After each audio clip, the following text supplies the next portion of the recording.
শুধুমাত্র মাঙ্গলিক যোগের কারণেই যে ঘর ভাঙে এটা কিন্তু নয়, এর অনেকগুলো ক্রাইটেরিয়া আছে।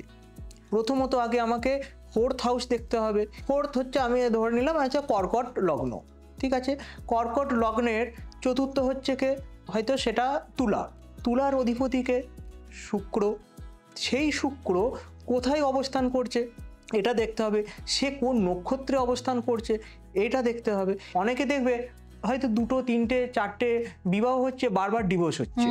হ্যাঁ, সে বলছে, আমি বলছি না যে এই শুধুমাত্র মাঙ্গলিক থাকলেই তার সমস্ত জীবনে সব শেষ হয়ে যায়। কোনো সেলিব্রিটি নিশ্চিত জানো তার মাঙ্গলিক যোগ ছিল, হ্যাঁ, সেই মাঙ্গলিক বিখ্যাত একজন, যাই হোক সেখানে তার হোমযোগ করে করে কাটানো হয়েছিল। আমি বলছি সে কিন্তু বিখ্যাত হয়েছিল। তো তাহলে মাঙ্গলিক যদি দোষ থাকে বা যোগ যেটাই বলছে সেটা যদি তাই হয়, তাহলে সে বিখ্যাত হলো কি করে? তাহলে মাঙ্গলিক যোগ থাকলে যে সব শেষ হয়ে যায় এটা তো নয় বিষয়টা।